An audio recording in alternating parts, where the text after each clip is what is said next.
Assalamualaikum warahmatullahi wabarakatuh.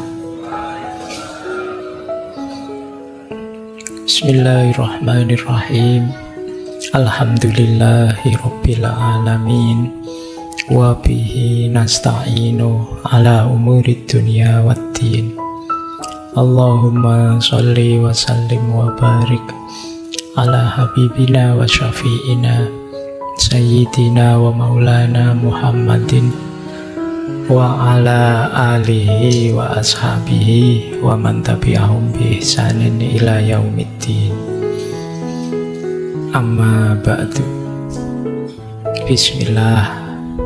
Mari kita lanjutkan lagi belajar kita, ngaji kita. Malam hari ini kita masih di tema kebebasan. Cuma ini dari dunia akhlak tasawuf. Baik, tema adalah bebas dari belenggu nafsu. Sekarang tipsnya, caranya bagaimana kita lepas dari jerat hawa nafsu. Nah, ini sekarang kita mulai ya, mempengaruhi diri kita sekarang untuk tidak terbelenggu lagi oleh hawa nafsu. Yang pertama, ini hubungannya dengan mindset kita. Mari kita sadari bahwa manusia itu tidak diciptakan hanya untuk melampiaskan nafsu belaka. Ini rumus pertama, jadi ini kesadaran pertama. Jadi daya-daya nafsu tadi hakikatnya hanya bekal, hanya kekuatan untuk menuju target hidup yang lebih tinggi. Jadi sederhananya yang nomor satu, Syekhul Jauzi mau bilang, jangan berhenti di nafsu. Jangan berhenti di perut ke bawah. Kalau kita berhenti di situ, nanti ada ideal hidup yang lebih tinggi yang tidak terpenuhi. Mari kita sadari ini. Kok tiba-tiba pikiran kita mikirin makan saja, mikirin ekonomi, mikirin kawin saja. Kita ingat, emangnya hidup hanya untuk kawin? Emangnya hidup hanya untuk makan? Enggak kan ya? Oh iya, enggak. Ini biar kita tidak terbelenggu, bukan berarti terus kalau begitu enggak makan, Pak, enggak kawin, enggak begitu. Penuhi secukupnya, jangan berhenti di situ. Ini nasihat yang pertama. Kita sadari hidup tidak sekedar melampiaskan nafsu. Yang kedua, ini masih mindset.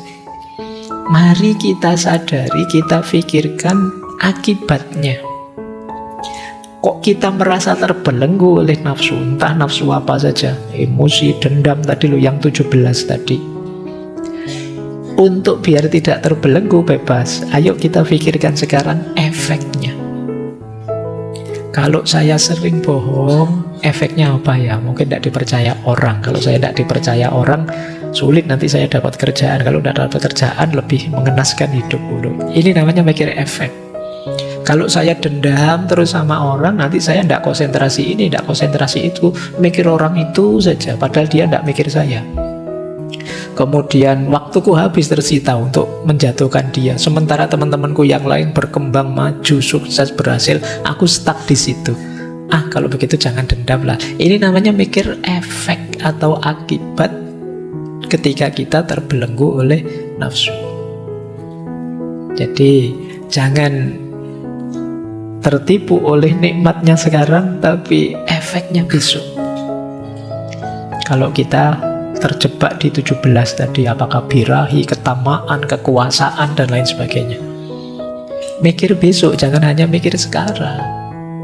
Nah, itu bisa mengendalikan kita dari penjara hawa nafsu. Nah, kemudian kalau tadi memikirkan ya, kalau ini membayangkan, mirip sebenarnya, cuma membayangkan dampaknya. Kalau dampak itu jauh mungkin lebih luas. Mungkin sampai nanti, kalau nanti ditiru anak cucuku gimana, kalau nanti keluargaku tahu gimana, kalau ini lebih luas, namanya dampak. Kalau teman-temanku semua tahu gimana, wong kita ini semua saling terkait. Misalnya saya melakukan korupsi, terus anakku sekolah ditanya teman-temannya, bapakmu korupsi ya, itu betapa malunya dia. Nanti kemudian teman kuliahku dulu menyapa, ini temanku dulu loh, tapi kok sekarang koruptor ya, temennya juga ikut malu. Ini namanya mikir luas, mikir dampak. Jadi tidak sekedar kenikmatan, kesenangan hari ini. Ini salah satu cara untuk kita membebaskan diri dari jerat hawa nafsu. Kemudian membayangkan komentarnya orang. Itu kan apalagi hari ini, kamu bisa dikeroyok netizen se-Indonesia kalau ketahuan kamu negatif, kamu jelek. Iya ya, nanti kalau semua orang ngomong jelek, apa saya kuat ya? Kalau terbongkar ternyata saya curang, saya bohong, kuat gak ya saya dikomentari orang kemana-mana, dilirik orang, disinisi orang? Ini membuat kita tidak bisa terkendali dari jeratan hawa nafsu.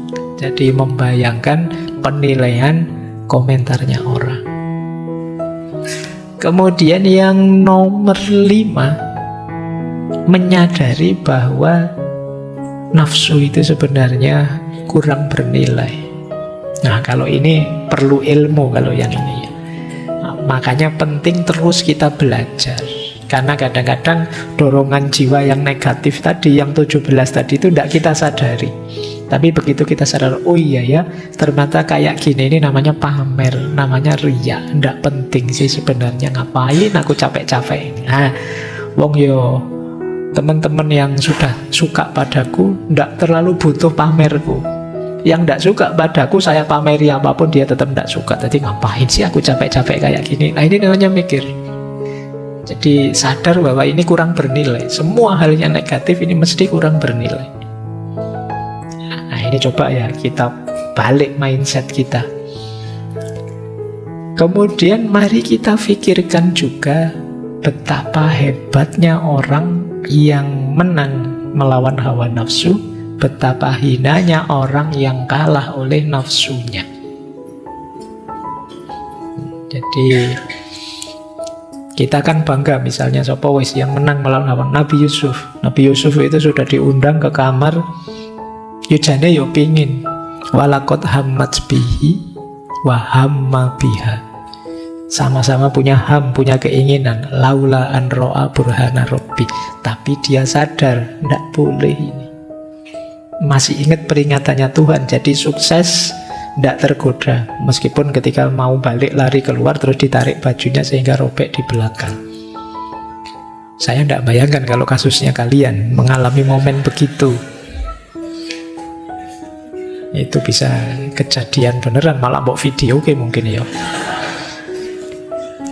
Ya Nabi Yusuf selamat. Dan kita kagum melihat yang seperti itu. Orang yang mampu menaklukkan hawa nafsunya itu mengagumkan. Mungkin teman-teman sering lihat ya, ada kasus apa gitu, terus orang yang jadi korbannya dengan jiwa besar. Baiklah, tidak apa-apa, saya tahu memang tidak ada manusia yang sempurna, saya maafkan dia. Ini kan orang yang dia bisa balas, bisa menghukum, tapi dia memaafkan. Kita melihatnya mulia sekali orang itu, mau memaafkan. Mari kita ingat-ingat ini. Ternyata menaklukkan hawa nafsu itu mengagumkan. Orang melihatnya mulia. Nah, jadi ketika kita mau masuk ke ranah nafsu tadi, kita tersadarkan oleh ini. Ini tantangan. Saya bisa menaklukkannya atau tidak. Kalau saya bisa menaklukkannya, aku akan mulia. Kalau kalah, ya aku akan terhina. Nah, ini cara menyiasati mindset kita. Karena apapun yang kita lakukan itu kan dorongan dari nalar atau mindset kita. Baik, jadi jangan kalah oleh perspektif yang negatif. Mari selalu mikir yang mulia, yang positif. Karena kadang-kadang itu ya pikiran kita sendiri yang mengarahkan ke nafsu. Makanya di sini mindset kita oleh Syekh Ibnu Jauzi ingin dibalik, bahwa mari kita sadari hal-hal yang baik, yang positif ini. Yang terakhir, tips untuk menaklukkan hawa nafsu ya tentu saja orang yang bisa menaklukkan hawa nafsunya itu terpuji di dunia dan sukses mendapat pahala di akhirat. Kalau ini kita sering lupa kadang-kadang gayanya orang sekarang, saya tidak butuh pahala Pak gitu. Pahala saya sudah banyak Pak, sudah. Ada yang sumpungnya sampai ke situ. Tapi jadi melepaskan diri dari jerat hawa nafsu, kalau kita perhatikan ini sebenarnya kepentingannya adalah kepentingan kita. Jadi tidak ada wah agama itu Allah itu bikin susah saja, yang enak-enak kok dilarang kan kalian sering begitu. Loh, tapi kalau hawa nafsu tadi tidak kalian kendalikan semacam ini, justru kalian nanti yang jatuh, jiwamu hancur, kemanusiaanmu bubar. Jadi ini sebenarnya bukan kepentingan agama, bukan kepentingan Allah, kepentinganmu. Oleh Allah ditegaskan, diarahkan padamu biar kamu bahagia dalam hidupmu, ya dunia ya akhirat. Jadi, kalau melihat rumus yang semacam ini. Baik, sudah dapat setengah. Ini masih teknisnya ya, belum filosofinya dari beliau. Paling tidak teman-teman sudah tahu ya bagaimana caranya untuk mengatasi jerat nafsu. Ternyata 1, 2, 3, 4, 5, 6, 7 itu kuncinya di mindset, cara kita berpikir, menggunakan akal kita dengan benar. Ini yang orang menyebutnya hikmah. Maka jangan mau kalau ada orang ngomong nggak usah pakai akal, nggak usah mikir, sudah loh. Ini justru menata cara berpikir kita, karena akal kita itu powernya luar biasa. Tapi kan akal kita bisa salah Pak, bisa. Apa sih dari manusia yang sempurna? Hati juga bisa gelap. Kalau urusan bisa-bisaan semua bisa, tapi akal punya potensi besar untuk menemukan kebaikan dan kebenaran. Dia anugerah paling istimewa yang diberikan oleh Allah pada manusia. Baik, makanya nanti kan ada yang ayat itu yang bilang bahwa nanti penduduk surga itu penduduk neraka itu di antara ratapannya adalah mereka menyesal bahwa di dunia dulu mereka tidak berpikir. Wa qalu law kunna nasma'u au naqilu ma kunna fi ashabis sa'ir. Jadi penduduk neraka besok menyesal sekali, seandainya kami dulu mau mendengarkan dan mau berpikir, pasti kami tidak masuk neraka. Cuma karena akalnya jarang dipakai, akhirnya ya salah ambil keputusan dan masuk neraka.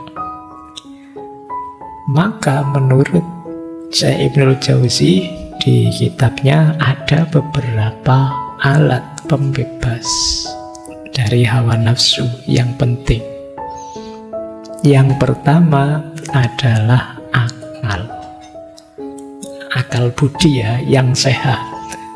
Jadi kalian tetap harus mau mikir. Kalau kalian tidak mau mikir, kalian tidak bisa tafakur, kalian tidak bisa muhasabah, kalian tidak bisa memahami kitab suci. Kekuatan pikiran itu luar biasa. Makanya beliau menjelaskan begini, akal itu merupakan sebuah dorongan layaknya cahaya yang dihunjamkan ke dalam hati, yang kemudian digunakan untuk menemukan sesuatu sehingga mengetahui mana yang rasional, mana yang tidak. Ini kalau berdasarkan kalimat ini sebenarnya 17 hal yang merusak jiwa kita tadi itu kalau dipikir-pikir sesuatu yang tidak rasional. Kayak tadi loh, kita dendam pada orang, ternyata yang kita hancurkan diri kita sendiri. Kita bohong, ternyata yang merusak hidup kita sendiri. Kita overthinking, kita over sedih, kita over seneng. Itu kan kita tidak mikir bahwa over itu merusak. Jadi akal punya daya itu. Nah, cahaya rasio bisa mengecil, bisa membesar. Jika cahaya tersebut menguat, maka akan bisa mengekang, yaitu dengan cara menyimpulkan berbagai akibat yang akan terjadi, di mana nafsu sering mendahului. Maka di antara jalan untuk kita tidak terjebak 17 hal negatif hawa nafsu tadi, ayo berpikir dulu sebelum melakukan atau memutuskan sesuatu. Ini powerfulnya akal. Meskipun kalau di Imam Ghazali disebut, tapi kan rajanya itu hati. Ya, cuma hati itu bisa terbolak-balik dengan rujukan referensi dari informasinya akal.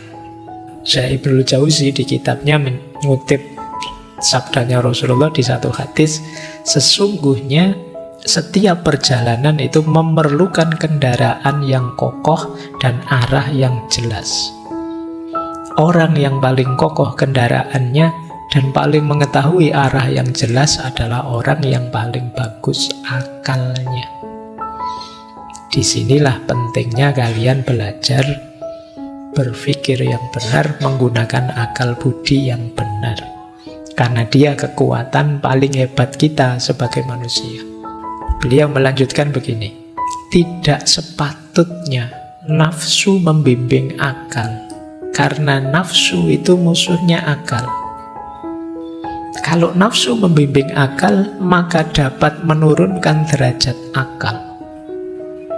Tidak boleh nafsu dijadikan penguasa, sementara akal menjadi yang dikuasai. Tidak boleh nafsu menjadi pengendali, sementara akal menjadi yang dikendalikan. Tidak boleh nafsu menjadi yang diikuti, sementara akal menjadi pengikut. Barang siapa bersabar menghadapi nafsu, niscaya dia memetik hasil yang manis. Jadi trendsetternya harus akal. Jangan sampai akal follower. Kenapa? Akal itu kalau disetir oleh nafsu bahaya. Dia kuat. Karena dia kuat, kalau dia hanya menjustifikasi nafsu, nanti yang jelek-jelek kalian terjemahkan jadi baik. Oh, jelas-jelas salah itu loh. Kalian masih bisa bilang, alah pak, manusia itu biasa, mahallul khata' wa nisyan. Jadi tempatnya salah dan alpa. Jadi kalau saya salah biasa pak. Itu akal mau mengikuti nafsumu. Normal lah pak, manusiawi lah pak, saya laki-laki dia perempuan, jadi ya ini akalmu mengikuti nafsumu. Maka akalmu jangan ditaruh di belakang nafsu, dia yang harus nuntun nafsu, bukan nafsu yang nuntun akal. Yang bisa ngerem itu akal. Jadi menurut beliau jangan terbalik. Selama ini kita disetir oleh nafsu kita. Dosa tapi merasa benar, keliru tapi merasa mulia, salah tapi ngeyel. Nah itu ya berarti apa? Nafsunya nyetir akal. Nanti kalau ditanya alasan, ya iso wae jawab. Jadi pokoknya tidak bisa salah, pokoknya akalnya pinter nyari alasan apa saja bisa. Oke ya, kok lama ndak ngaji? Ngaji kan ndak wajib pak, belajar bisa di mana saja pak. Kenapa iso wae alasan? Oke ya, kamu kuliah sudah sampai sekian tahun, akhirnya apa ndak menyesal? Ndak apa, kan kuliah tidak segalanya pak. Pokoknya iso wae alasan. Kenapa? Akalmu. Jadi kamu selalu mencari pembenaran terhadap kesalahan-kesalahanmu. Inilah mengapa nanti misalnya kalau di Imam Ghazali, ya kalau kondisi ini terus-menerus, pada akhirnya hatimu akan gelap. Kalian tidak akan bisa lagi membedakan mana baik, mana buruk, karena kamu sendiri sudah mengacaukannya sejak awal. Yang baik tidak kamu akui sebagai baik, yang buruk kamu akui sebagai baik juga. Akhirnya kamu tidak peka. Jadi salah, maksiat, dosa, karena kamu carikan argumen, carikan alasan, kamu anggap biasa. Jadilah kebiasaan hidupmu. Akhirnya ya rasanya biasa saja sudah. Wajar saja pak yang seperti ini, padahal itu hakikatnya keliru, tapi kepekaanmu hilang. Nah ini problem. Makanya ayo kita jernihkan terus akal budi kita sehingga bisa mengendalikan diri kita. Lanjut. Nah, itu pembebas pertama. Pembebas kedua menurut beliau yaitu untuk kita bisa bebas dari hawa nafsu, kita harus siap menyangkal dan membiasakan. Menyangkal itu yang buruk ya kita tolak, yang tidak baik ya kita tolak. Jadi jangan diterima dengan alasan apapun. Ini namanya kita siap menyangkal. Yang kedua, membiasakan yang baik-baik meskipun berat. Itu namanya pembiasaan. Mungkin tidak enak, memang jiwa kita itu pinginnya enak terus, nikmat terus. Tapi kan tidak selalu kita bisa begitu. Maka mari kita awali melakukan kebaikan meskipun tidak enak. Lama-lama kalau sudah terbiasa ya, yang semula berat akan jadi ringan. Bahkan kata Syekh Ibnul Jauzi, orang bijak itu akan menjaga diri mereka dengan cara melawan hawa nafsu meskipun terhadap sesuatu yang dibolehkan. Hal itu dilakukan agar pelatihan diri melawan hawa nafsu secara mutlak dapat berhasil. Puasa misalnya, wajibnya kan hanya Ramadan. Di luar Ramadan kalian boleh makan sepuasnya. Tapi orang bijak, saya nambah puasa yang lain, itu dalam rangka sebenarnya kan boleh, tapi kamu milih puasa. Kenapa? Melatih jiwamu. Ada banyak hal yang boleh-boleh saja, tapi untuk jiwa kita latihan, kita memantang untuk diri kita sendiri. Sebenarnya yang seperti ini boleh sih Pak, tapi ya untuk saya batasi. Nah, ini namanya penyangkalan dan pembiasaan. Kita harus merancang sendiri ini untuk melatih jiwa kita terbiasa dalam kebaikan dan terbiasa menyangkal yang buruk. Nah, kalau jiwa kita terkondisi, ya tidak mungkin hawa nafsu bisa membelenggu kita. Lanjut. Yang ketiga, pembebas dari hawa nafsu, yaitu apa? Menyibukkan diri dalam kebaikan. Mungkin kita susah menyingkirkan negatif-negatif tadi dalam diri kita. Sambil kita bersih-bersih, kita sibukkan. Biar tidak sempat sombong, biar tidak sempat dendam, biar tidak sempat marah diri kita, kita bikin sibuk dengan yang baik-baik. Ini strategi yang ketiga, kata beliau, jika hati tidak digunakan untuk tujuan penciptaannya berupa berpikir, menarik kemaslahatan agama dan dunia, serta menjauhi kerusakan, maka dia jadi kosong dan mutiaranya tertutupi. Kalau sudah begitu, ketika ditambahi dengan perbuatan yang menambah kegelapan, seperti minum khamr, banyak tidur, banyak lalai, maka dia seperti besi yang tertutupi karat, sehingga karat merusakkannya. Jadi hati kita itu kalau tidak kita isi dengan yang baik-baik, dia akan terisi dengan yang negatif-negatif. Dan lama-lama dia akan berkarat. Sudah tidak peka lagi dengan kebaikan. Jadi ayo kita sibukkan diri kita dengan kebaikan. Mungkin teman-teman kesulitan, Pak, sulit sekali saya menghapus rasa dengki, rasa dendam, sulit sekali menghapus overthinking.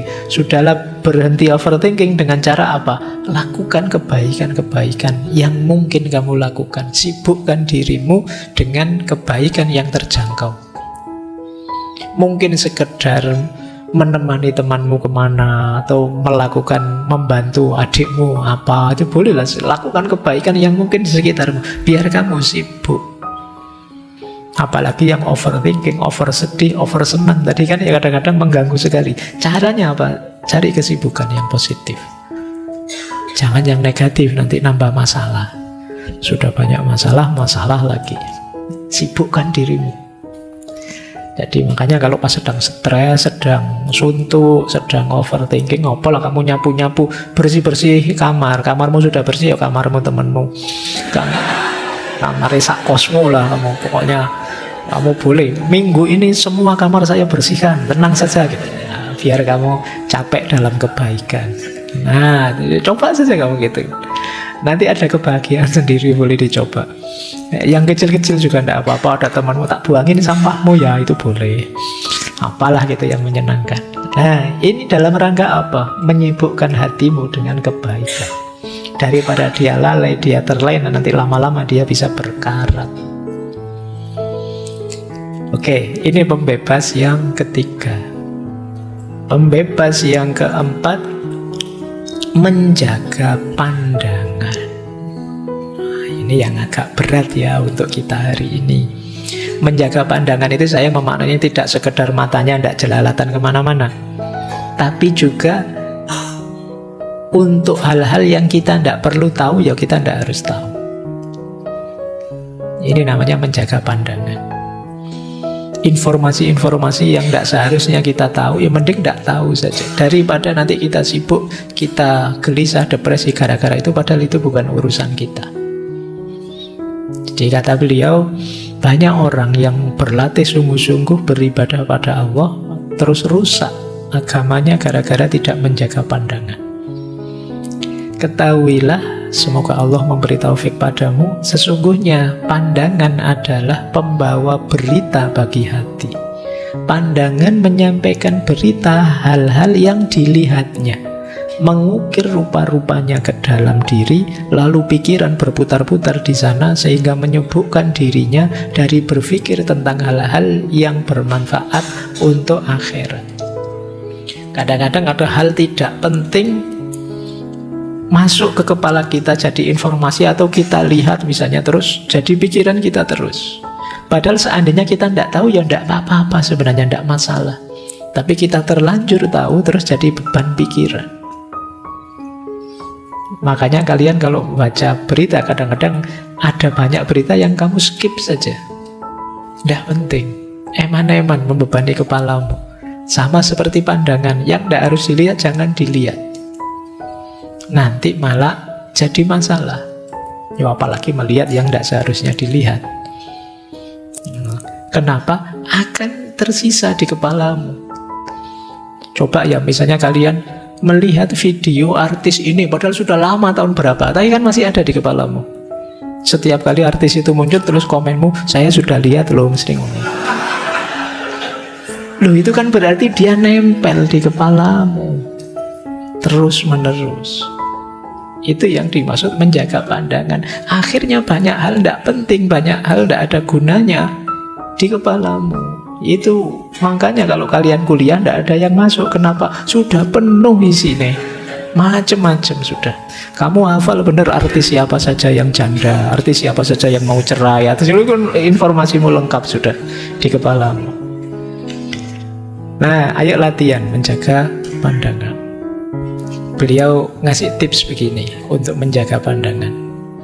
Jika kamu terlanjur mengalami seperti itu, maka pengobatannya adalah dengan menjaga pandangan setelah itu, dan memutus keinginan-keinginan dengan cara menutup pintu pandangan. Jika sudah demikian, maka pengobatan terhadap penyakit yang sudah ada dalam hati mudah.